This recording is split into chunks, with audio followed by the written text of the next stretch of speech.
साधकों ने जिज्ञासा रखी, क्या भगवान को प्राप्त किया जा सकता है? भगवान कैसे प्राप्त होते हैं? नाम के प्रताप से भगवत प्राप्ति किसको हुई? कई प्रकार के प्रश्न और प्रश्नों के समाधान हेतु हम आप परम पूज्य श्री अनिरुद्ध दास जी महाराज की वाणी को श्रवण करते हैं। महाराज श्री कहते हैं, भगवान को प्राप्त करना सहज है।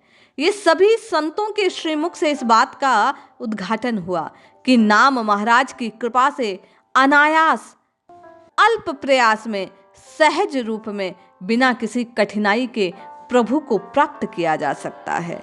जय श्री हरि। पूज्य गुरुदेव के चरणों में बारंबार प्रणाम। सभी नामनिष्ठ साधकों को जय जय श्री सीताराम। श्री गुरुदेव ने सभी भक्तों को आश्वासन दे रखा है कि भगवान को प्राप्त करना मुश्किल नहीं है। पूज्य दास महाराज कहते हैं कि कलयुग में भगवान सहज मिल जाते हैं। सतयुग में हजारों वर्ष तपस्या करने पर भगवान के दर्शन होते थे। त्रेता में कई प्रकार के यज्ञ करने पर भगवान यज्ञाग्नि से प्रकट होते थे। द्वापर युग में स्वच्छ हृदय से भगवान के विग्रह की अर्चना पूजा करने से भगवान श्री विग्रह में प्रकट हो जाते थे। पर कलयुग में तो भगवान अपने नाम से ही प्रकट होते हैं। केवल 64 माला प्रतिदिन कान द्वारा सुनकर जिह्वा से उच्चारण कर लो, कहीं पर जाने की आवश्यकता नहीं।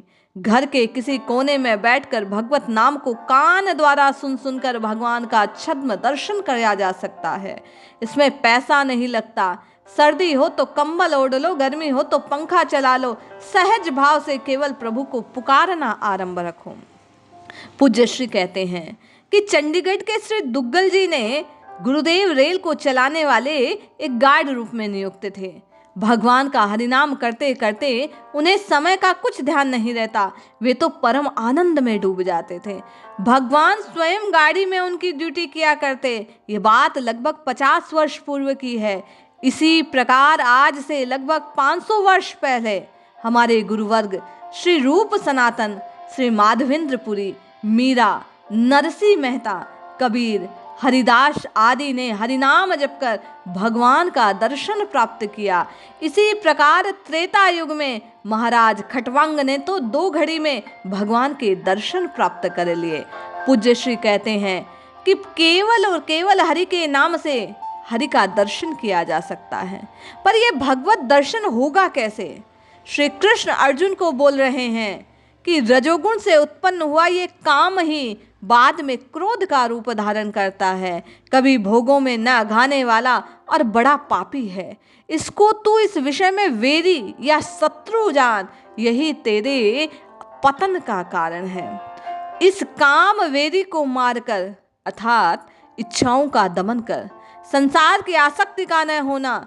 जब संसार की आसक्ति न होगी तो सुगम रूप में भगवान उपलब्ध हो जाएंगे। ये आसक्ति ही भगवान और जीव के बीच में दीवार का काम कर रही है। जब इन इच्छाओं से हृदय रूपी मंदिर खाली हो जाएगा तो भगवान बड़ी शीघ्र आकर हृदय के सिंहासन पर विराजमान हो जाएंगे। पूज्य श्री लिखते हैं कि संसार की ये चल और अचल आसक्ति ही माया को सशक्त बेड़ी बना देती है और यही बेड़ी जीव के पैरों में बंधी पड़ी रहती है। इस बेड़ी को खोलने में कोई सक्षम नहीं।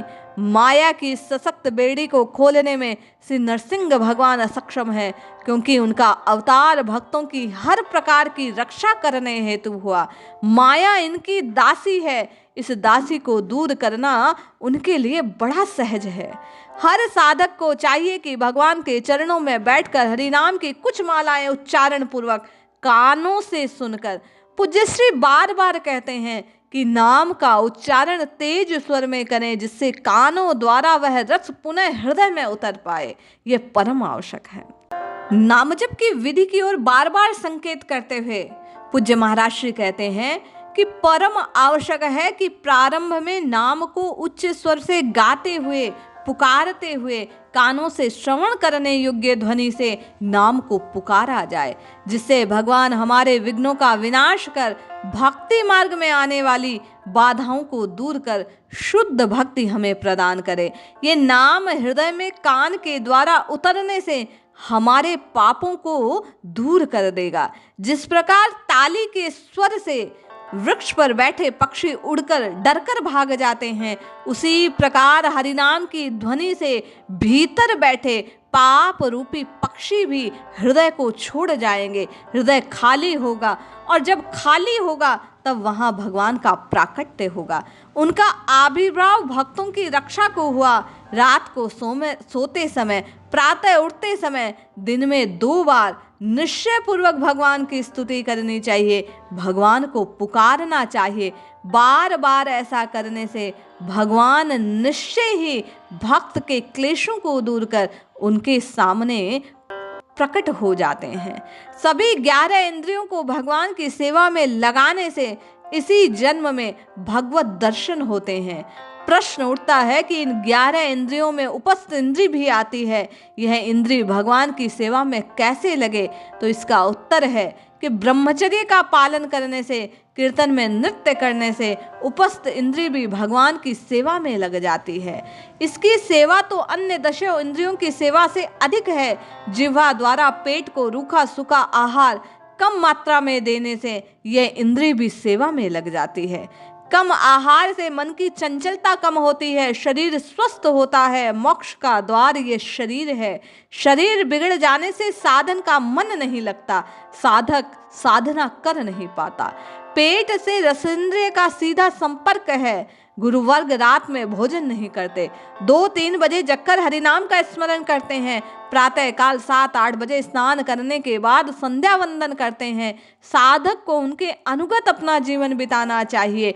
रात को योगी जन जागते हैं, कहने का तात्पर्य कुछ समय के लिए एकांत में बैठकर उस समय भजन करने से भजन का प्रभाव दिन दूना रात चौगुना हो जाता है।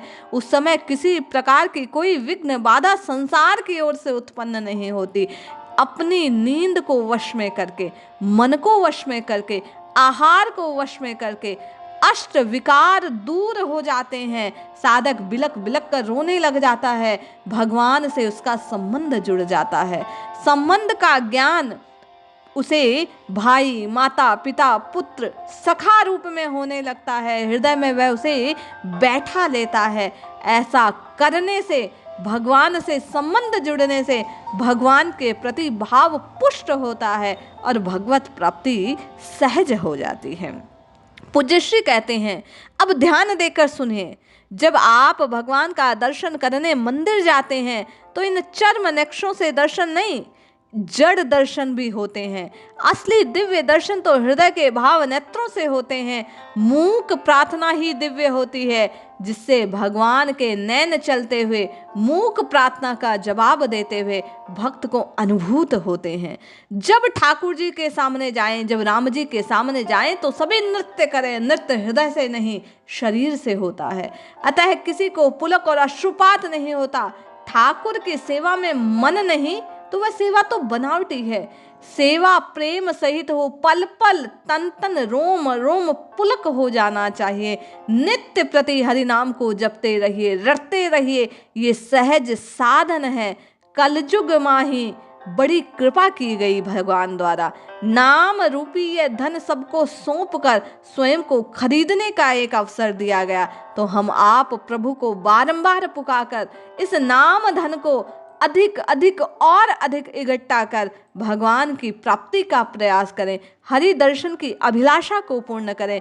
निश्चय ही सहज में हरिनाम के प्रताप से, राम नाम के प्रताप से, इष्ट नाम के प्रताप से आपको भगवत प्राप्ति अवश्य होगी। जय श्री हरि।